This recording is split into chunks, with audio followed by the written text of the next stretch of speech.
As you can see, we are at the Hannity big board tonight for a very special reason. Tonight, you see all this? All this here? We're going to untangle the giant web of Clinton scandals and corruption. It's unlike anything we have ever done on the show before. It's coming up in just a few minutes. But first, the Attorney General, Jeff Sessions, he appeared to downplay the idea of appointing a special counsel to investigate the corrupt Uranium One deal and the pay-to-play Clinton Foundation issue. However, sources are telling me tonight Sessions may in fact not be revealing all of his cards. Now, I can tell you this tonight from what I am hearing. Investigations may already be underway, and things apparently are moving very quickly. Now, keep that in mind while you listen to this exchange between Ohio Congressman Jim Jordan and the Attorney General Jeff Sessions about appointing a special counsel. Watch this. What's it going to take, if all that, not to mention the dossier information, what's it going to take to actually get a special counsel? It would take a factual basis that meets the standards of the appointment of a special counsel. Is that analysis going on right now? Well, it's in the manual of the Department of Justice about what's required. We've only had two. The first one was the Waco, Janet Reno, Senator Danforth, who took over that investigation as special counsel, and Mr. Mueller. Each of those are pretty special factual situations. Let me ask it this way. And we will use the proper standards, and that's what only thing I can tell you, Mr. Jordan. Well, I appreciate that. You can have your idea, but sometime we have to study what the facts are and to evaluate whether it meets the standard. Well said. So let me ask you this. If in fact, a special counsel. All right, now the Department of Justice has since put out a statement tonight to further explain Attorney General Jeff Sessions' comments. It says, quote, the Attorney General was clarifying the legal basis for appointing a special counsel, not passing judgment on whether it applied in any specific investigation. Now, that statement and Sessions' testimony today is crucial in all of this. Now, Sessions is explaining that just because a special counsel has not been appointed, that does not mean that it won't happen and that the threshold for one won't eventually be met. Now, look, we've been exposing these massive Clinton scandals and, frankly, I believe crimes on this show for over a year. Yes, it's frustrating. People are getting impatient. I totally understand why Congressman Jim Jordan was pressing and demanding answers to important questions. We all want the truth. There needs to be an investigation because we know laws were broken. We know crimes were committed. The evidence is overwhelming. It's incontrovertible. Now, with all that said, things are happening that we can't reveal all the information tonight, but here's what I can tell you. If you listen very closely to Sessions today, he is suggesting that it would take, quote, a factual basis that meets the standards of a special counsel in order for the DOJ to make that type of appointment. Those words, I can assure you, were carefully crafted. Now, sources told me earlier this month, and we reported it right here on this show, that Sessions has not, hear me, has not recused himself in the Uranium One scandal. And if there's an ongoing investigation, Sessions can't reveal all that in an open setting in front of Congress.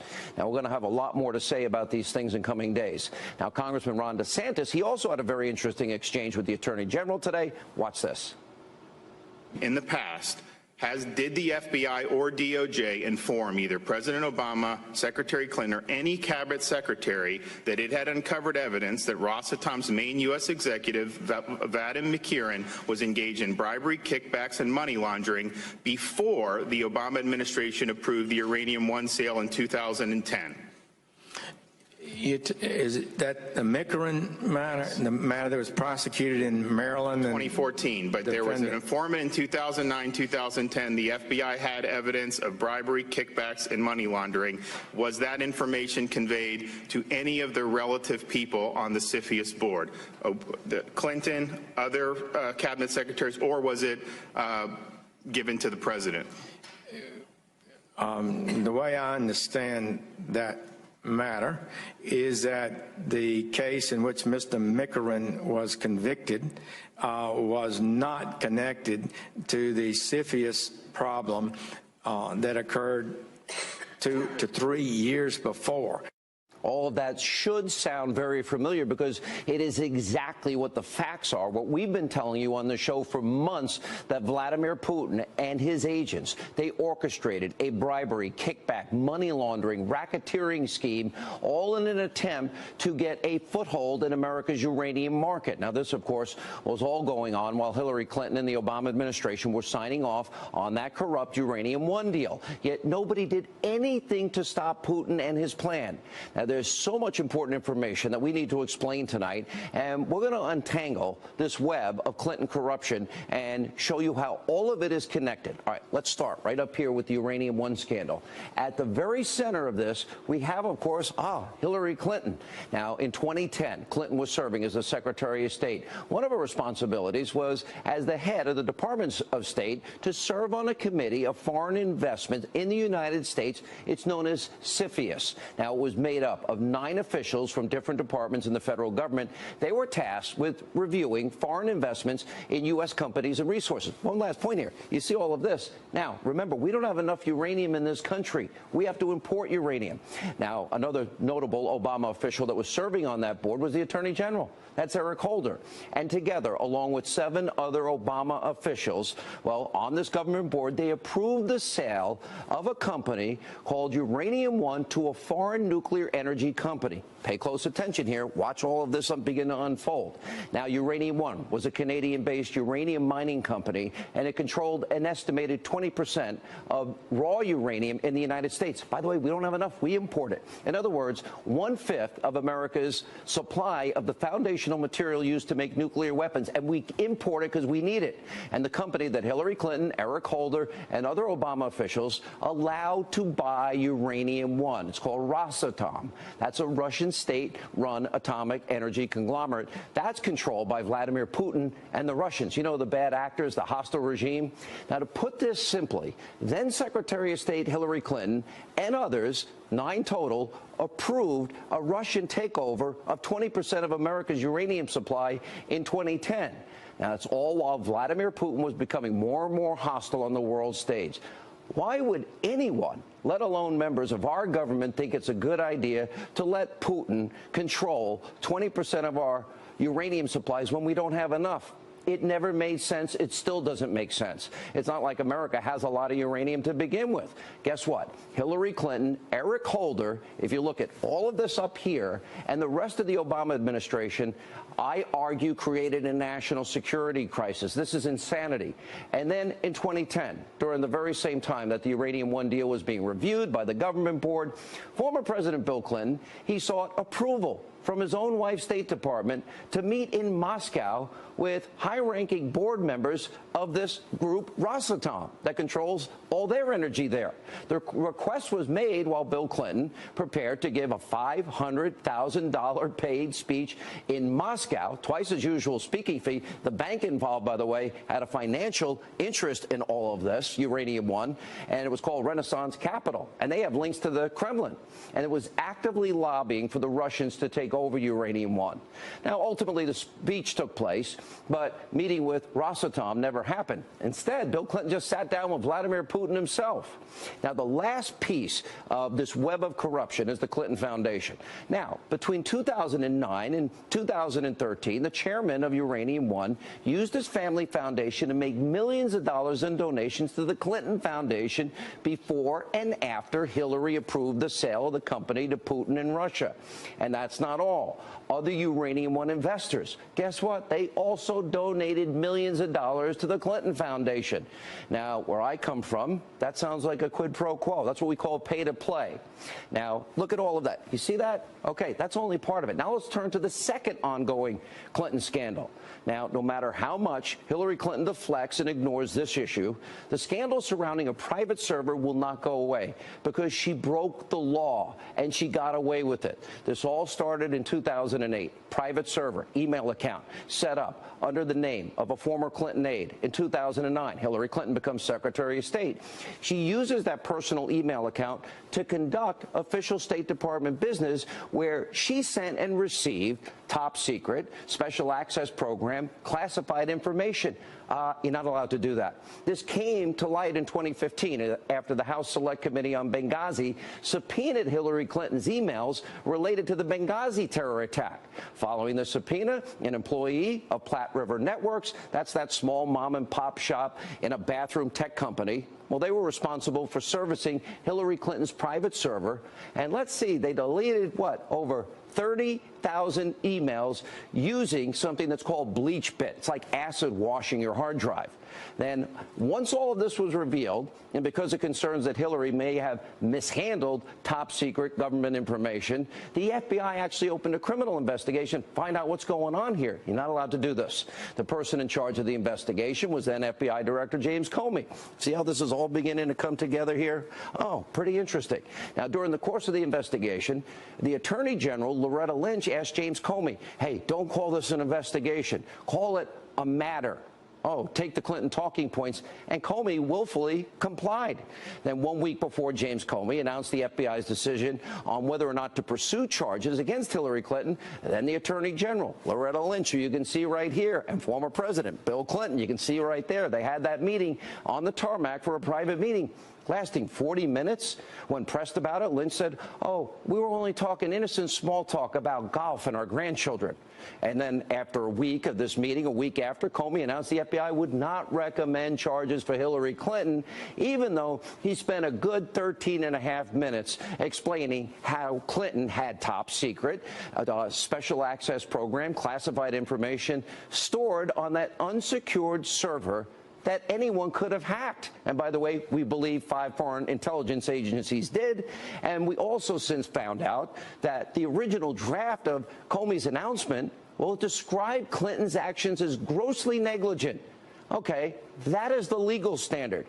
But then after 3 drafts, it was changed to extremely careless. They didn't want to cite what the actual law said. And we also know that Comey made his decision not to recommend charges against Clinton before he ever interviewed the key witnesses in the case, including Clinton herself. The fix was clearly in. And that's why all of this here needs to be investigated. Look how important. Look how this all begins to tie together. One common thread? Hillary Clinton. Now, our third scandal involves Fusion GPS and the fake news Russian propaganda anti-Trump dossier. Now, of course, at the very center of this scandal, there you go, it's Hillary Clinton again. And during her failed run for the White House, the Clinton campaign paid millions and millions of dollars to a law firm. It was named Perkins Coie for legal fees. Now, the Clinton-controlled DNC also paid millions of dollars to this same very law firm during that same period. A lawyer within the firm then employed a consulting company, you've heard about it, Fusion GPS, which in turn utilized the services of a former foreign spy. There's Christopher Steele. Steele used the current and former Russian government sources to create the now infamous, totally discredited, fake news, Russian lies, propaganda, misinformation dossier. That was all in an attempt. They paid for it. She paid for it to influence you, the American people, and the election, and lie to you and propagandize to you. Now, prior to the election, this dossier was secretly shopped around, eventually ended up in the hands of Senator John McCain. McCain passes the document to the FBI Director, James Comey, and now there are concerns that this fake dossier was used as evidence in order to justify a Russia collusion investigation into the Trump campaign. In other words, was this dossier actually used in a FISA court to get a warrant to surveil the Trump campaign or an opposition party? This dossier was not made fully available to the public until BuzzFeed ended up publishing it on January 10th of 2017, well after the election. Well, now we turn our focus, see this? Another one, another troubling scandal, and questions that are raised over a former Democratic IT staffer. Now we begin this time with Florida Congresswoman Debbie Wasserman Schultz. Change of pace, one of Hillary Clinton's top allies in the Democratic Party. Now, she employed an IT staffer named Imran Awan. Now, Awan and several of his relatives, all right, they all worked for congressional Democrats as IT staffers for years, and they reportedly earned between $2 and $4 million, all while having access to House servers. And earlier this year, well, news broke of an investigation into Awan and his family. They were double billing. How did they do that? And stealing House equipment. Democratic lawmakers rightly fired Awan and his relatives, and he was denied access to the House servers. But as Fox News has reported, Debbie Wasserman Schultz, she kept him on her payroll. Then in March of this year, Awan's wife and their children flew to Pakistan, where Awan had been sending a lot of money. And finally, Awan was arrested in July at Dulles Airport in Virginia. He was trying to board a flight to Pakistan and was charged with bank fraud, all while some fear that he was responsible for exposing House Democrats' information online. Now, meanwhile, Debbie Wasserman Schultz is defending her decision to keep this guy on the payroll despite the fact that he was under investigation and only fired him after his arrest. And now, in tonight's final, if you will, scandal, we have more shocking evidence when it comes, she's back, to Hillary Clinton as it relates to the fix being in. The Democratic Party is now in disarray following revelations that Hillary Clinton rigged and stole the 2016 primary. Now, this scandal started all the way back in 2015 when Hillary Clinton declared her candidacy for president. Now, at the time, one of Clinton's strongest supporters was none other than Congresswoman Debbie Wasserman Schultz. She was serving as the chair of the Democratic National Committee. Hillary Clinton, well, she wanted nothing more to be president. But the socialist senator from Vermont, Bernie Sanders, he was standing in her way. Poor Bernie, right? The primary fight was close. And in July of 2016, just days before the Democratic National Convention, WikiLeaks releases thousands of emails allegedly hacked from key DNC staff members. Those emails, they exposed how the DNC was working against him. The fix was in for her. Now, in response to the DNC hacking, well, did Wasserman Schultz and the DNC go to the FBI to investigate alleged cyber attacks? No, of course not. Why would they do that? Instead, they hired a law firm. Again, Perkins Coie. Sound familiar? Remember them? That's the same law firm from the discredited Fusion GPS anti-Trump dossier. They're the ones that were connected there. And as you can imagine, people were outraged over what was discovered in the leak. And Wasserman Schultz, she had to step down on the eve of the convention. She was replaced by Donna Brazile. Donna Brazile just wrote a book. In that book, Donna Brazile slammed Wasserman Schultz, as you can see here, and by saying that she let Clinton headquarters in Brooklyn do whatever they wanted. They were running the DNC. She revealed that a secret contract existed between the Clinton campaign, right here, and the DNC. And Brazile exposed how Hillary Clinton and her campaign had total control of the DNC's finances, strategy, personnel decisions, budgeting, data analytics, and mailings. And for all of you who would have voted for this man, Bernie Sanders, you were cheated. The DNC sold you out, and Clinton literally stole the primary election.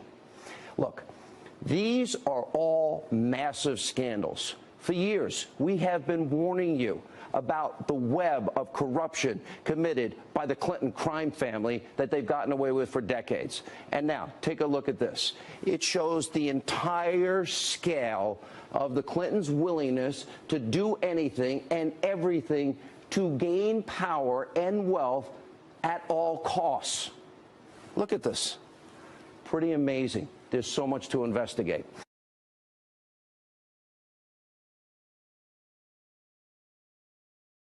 But we start off with big news on tax reform and Obamacare in the still developing Senate plan. A repeal of the individual mandate is now back with what appears to be more support from senators. Chief Congressional Correspondent Mike Emanuel joins us live from Capitol Hill with the latest. Good evening, Mike. Brett, good evening. Senate Republicans intend to take another swing at gutting Obamacare. The Senate Majority Leader says he intends to use money from an Obamacare tax to help the Senate tax reform bill. Yeah, we're optimistic that inserting the individual mandate repeal would be helpful, and that's obviously the view of the Senate Finance Committee Republicans as well. House Republican leaders say they intend to pass their tax reform package in the House this Thursday. Washington has been propping up a tax system riddled with special loopholes for the well-connected. This bill changes this. We are cutting taxes for middle and low-income families. President Trump plans to rally House Republicans before that pivotal floor vote. On Twitter, the president sung the bill's praises. A great tax bill with the middle class getting big tax cuts. One question for leadership remains the SALT deduction and how many Republicans from states with high property and other taxes like New York, New Jersey, and California would vote yes. New York's Claudia Tenney says she's leaning yes. Well, if we get the House version with compromise on SALT, that's something I can support, but the Senate pulled it out, and it's going to be real hard for New York. New York's Dan Donovan says he's a no. And because of the elimination of the state and local tax deduction, it's just harmful to New Yorkers. Democrats suggest when the American people run the numbers, they won't be happy. When the public understands what's in this bill that harms working families versus who the true beneficiaries of the bulk of the tax cuts are, they're going to be really angry. The House will be in order. And while there are signs that Republicans within the House are coming together, so far that isn't the case between the House and Senate. This thing is going to go into a conference committee where we're going to deal with the kinds of concerns and issues that people want dealt with, and we feel good where we are.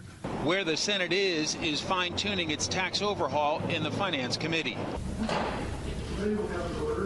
We still don't have the full text of the bill. Now the Senate Majority Leader says the Senate will include money from scrapping an Obamacare tax in the bill. Tonight, the Rules Committee will prepare the bill in the House for the House floor on Thursday. Sources suggest the House will go forward without including the Obamacare aspect, feeling like they could add it later in a House and Senate conference.